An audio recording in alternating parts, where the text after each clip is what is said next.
Hello everybody. Well, I have promised since some time to make a video on French pronunciation. So here I am, and I called the video French pronunciation for beginners because maybe it's not totally complete, but it gives you the basic rules to know how to pronounce French words and sentences. So if you are a little bit lost in so many rules, then I would suggest that at least you remember those 5 rules. And the very first rule, something really important in French, is that don't say the endings of the words. Many words are only pronounced partially, and so very often it's just the beginning. I will give you some examples, but then don't worry because at the end, and then I will give some examples, and at the end there is a text which we will read together. Okay, so all these letters, you don't have to memorize them, but are not pronounced at the end of a word. So we remember in general that we don't pronounce the endings. We only pronounce the last letter of a word when you want to link it to the next word. And that is really a very, very French thing. That's the fact that you link words together. So if you see here, ils aiment. You see, normally, if you would pronounce this, you would say il. And this would be aime.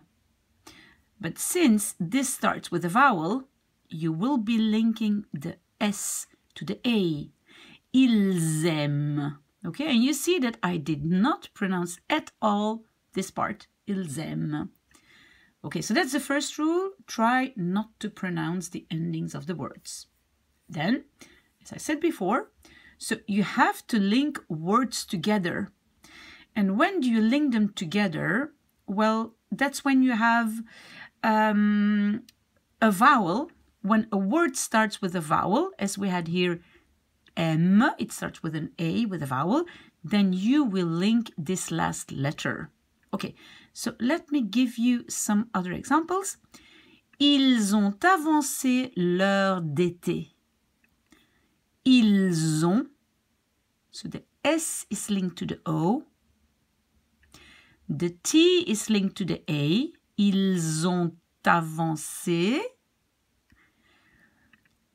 This whole thing is linked together, but I will explain that in the next rule, because the H in French doesn't count. It's as if it's not there.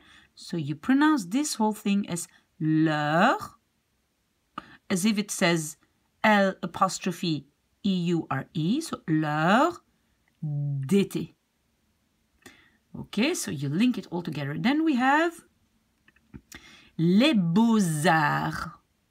Art, art. You see, I only pronounce the 2 first letters, art, not the ending, art. And I have this X here. And so we pronounce it like an S linked to the A of arts. So, les beaux-arts. Les beaux-arts. Okay. The third rule, don't pronounce the H. So the H is non-existent in French.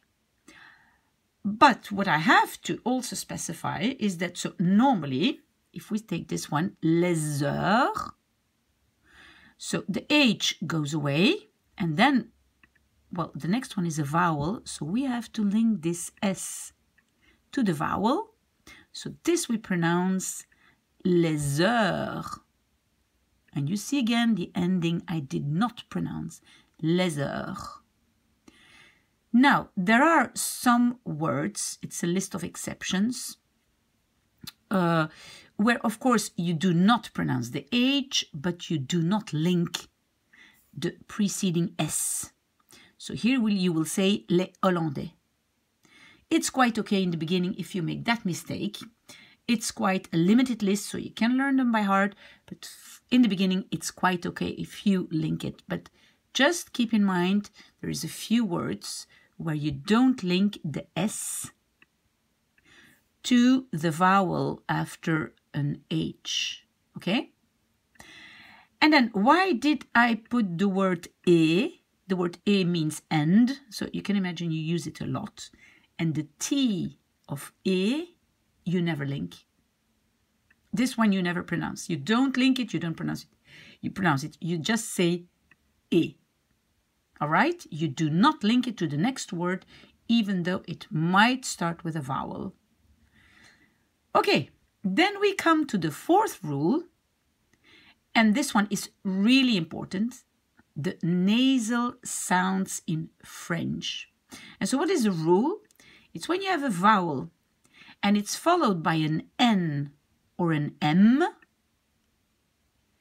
you do not pronounce the N and the M, or it goes also with O-N, A-N, etc., etc., but you pronounce it in a very nasal way. So this one will be un, this one also un,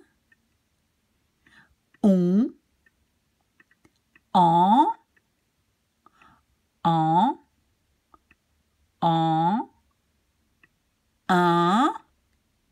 un. You see? So you make those sounds nasal. So I wrote down some words here just to illustrate. So this word is pronounced like matin. This one, important. So you have the un in the beginning and you have the en at the end. Important. Mon. Longtemps. So you have the on and the en. Longtemps. D'antan. So you have two times en. D'antan. Lent. Lente. Why do you say the T? Because you do not say the last letter E. So this is lent. And this is lente. Emmener. This is un. This is watch out. This is quite a special one. This one you pronounce une. It's the feminine one or a. So a woman will be une femme. And there you do pronounce the N, but not here. This is un. And this one you pronounce, you don't pronounce the H, so you will just pronounce humble. Okay? And then I have a last rule for you. QU, together, you pronounce like a K. And don't say the U, because I hear people trying to pronounce something like qu, but it's not. Like if I have this word, you will pronounce it like quasi and not quasi or something like that. It's just like a K. K, quasi. Okay, so if you think you should stick to those 5 rules as a beginning, that's really fine. But I am going to give you some extra more rules for pronunciation. Now, there is something really interesting in French, but in fact it also counts in English. That if you have a letter before A, U, or O, this letter will be pronounced in a hard way.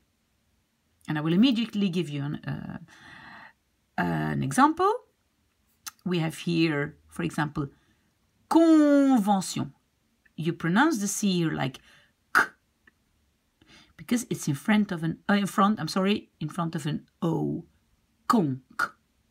Okay, I will read the examples out loud out later. But then, if you have an I and an E, well, then those sounds, a C or a G, they will become soft. Like here, you see, the C in front of an E will be pronounced like an S. Centimètre. Okay, I will read them later, but I first want to tell you that this counts for the C and for the G. So if you have a G in front of those three letters, it will be pronounced like G.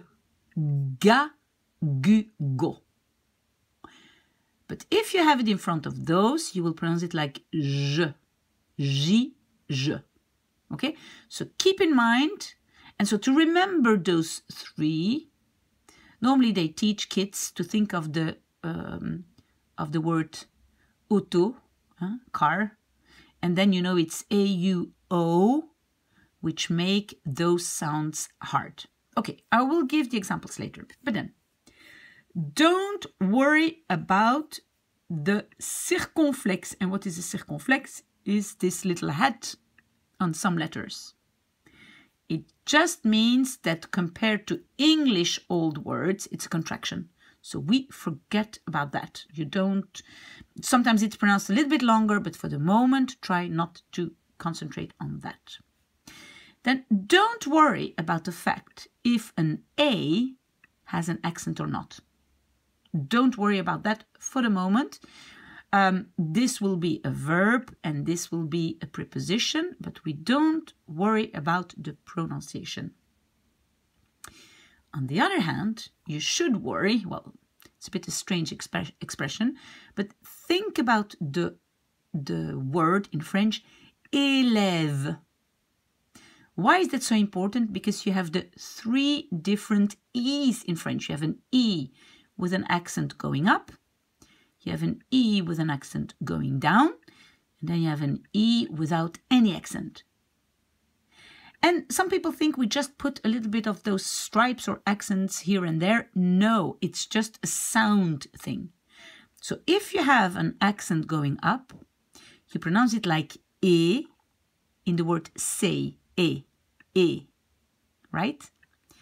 If it's the accent going down, you pronounce it like like in the word care, And if you don't have any accent on it, very often it's just pronounced like like the A in again, So those three E's you really have to know well, okay?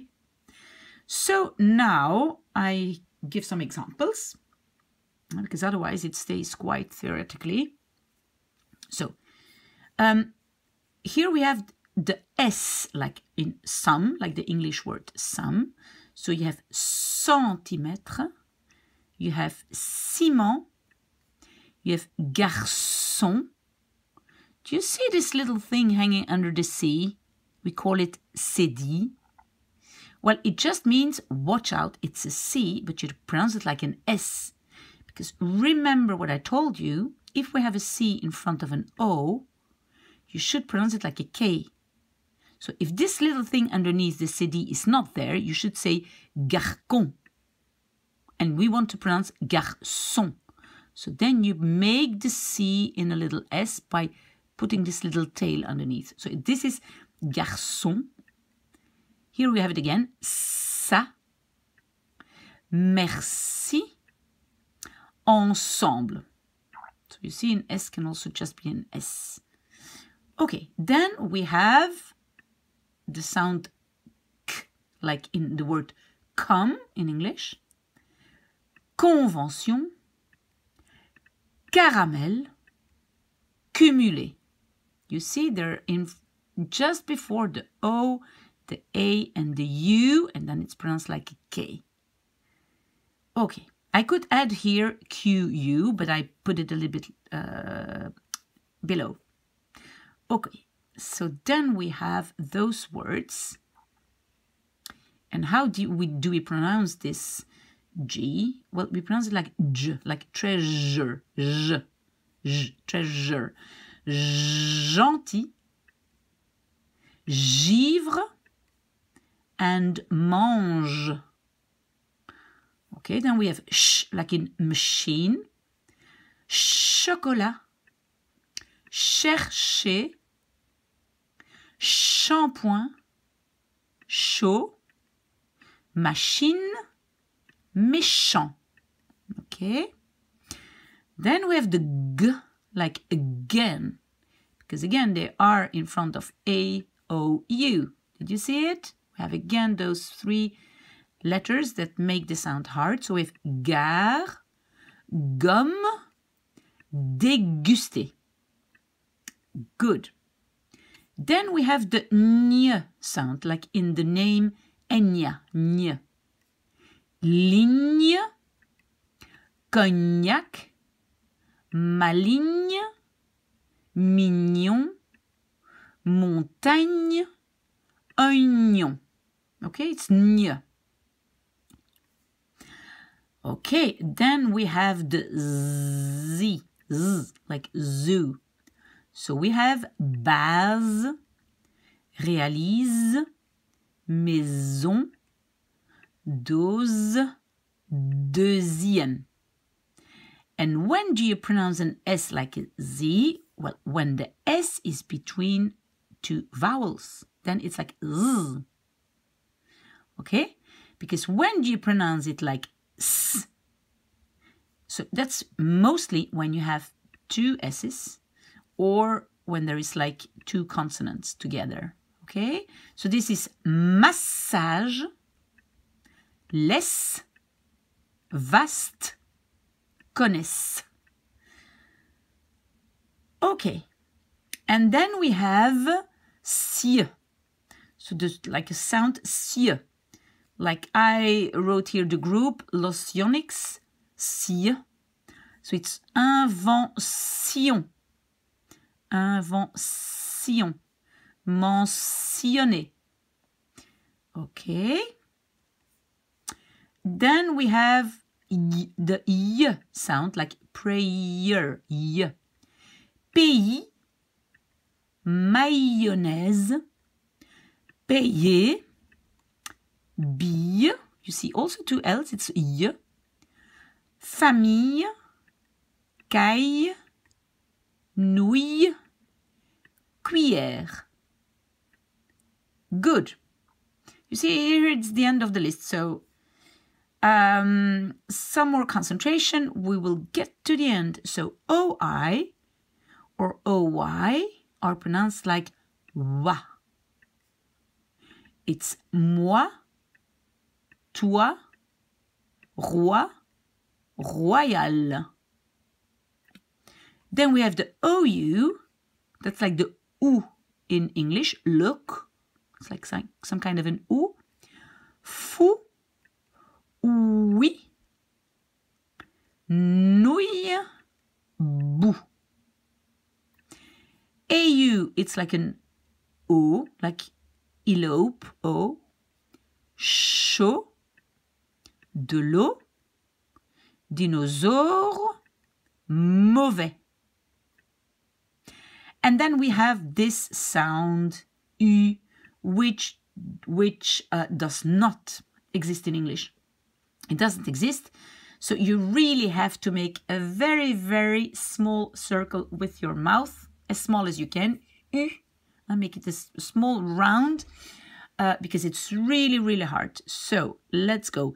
Nuit, bu, cru, fut. So the U is really hard. And then, as I said, QU is like a K in French. So don't say the U. Huh? So this is qui, quand, quoi, quel, quel, quel, quel. Funny, no? It's all variations if it's masculine, feminine, and so on, but it's all pronounced like quel. Marquis, liqueur. Okay, then we have the E sound, E. Manger, manger. Élection, prédominant, aigu. Okay, then we have the E sound, E.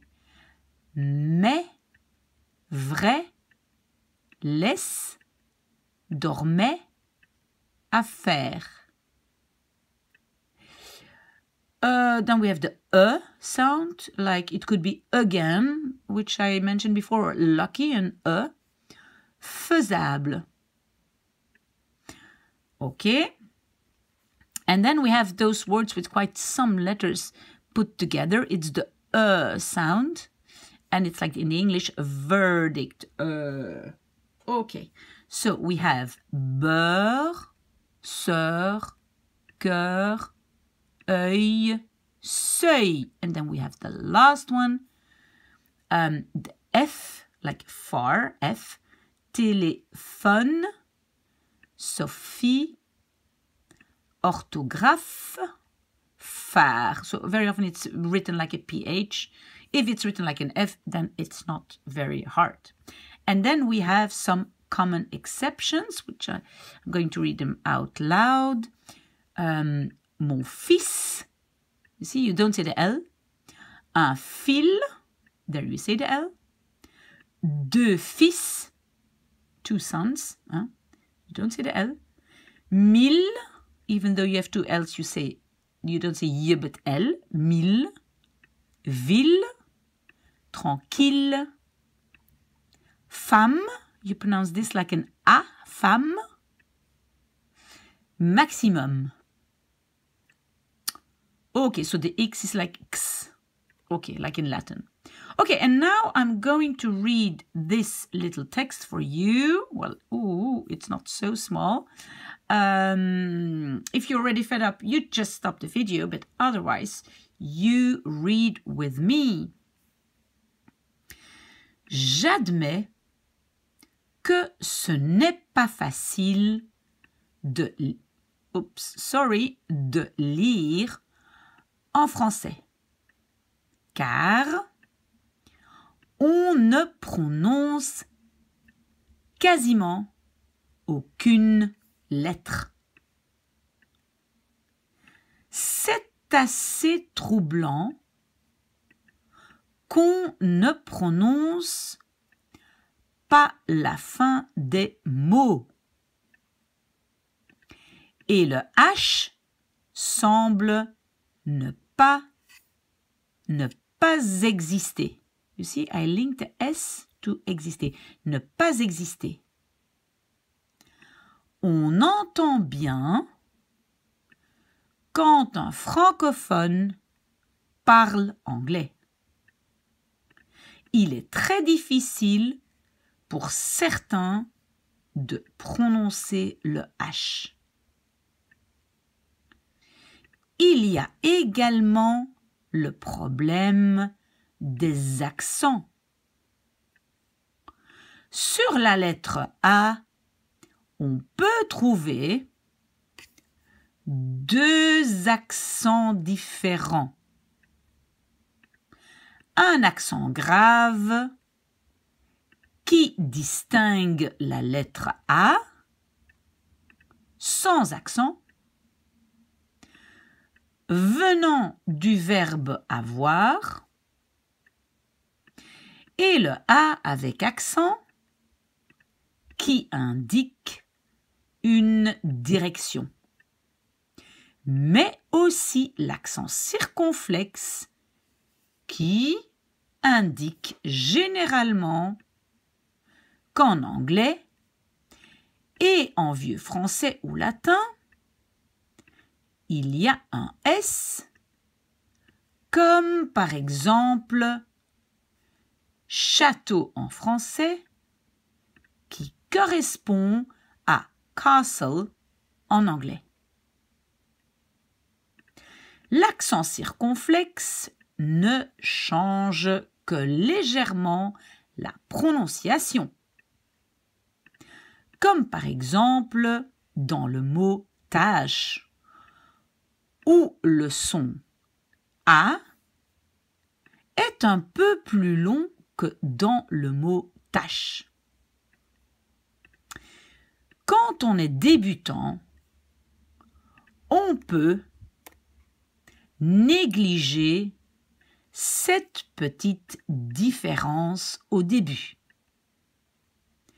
et simplement se concentrer sur la détection de la différence chez de vrais francophones.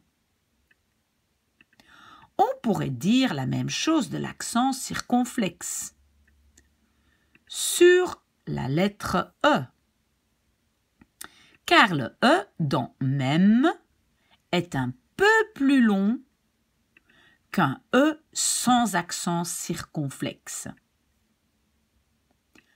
Par contre, la prononciation de la lettre E sans accent ou avec accent aigu ou grave est vraiment importante. Prenons le mot élève où nous avons les 3 cas. Le premier E avec l'accent aigu est prononcé comme la lettre A dans le mot anglais say. Le deuxième E avec l'accent grave de haut en bas est prononcé comme le A dans le mot anglais care. Et finalement, le dernier E sans accent n'est quasiment pas audible. De plus, parce qu'il se trouve en fin de mot et correspond au premier A dans le mot anglais again. Bonne chance!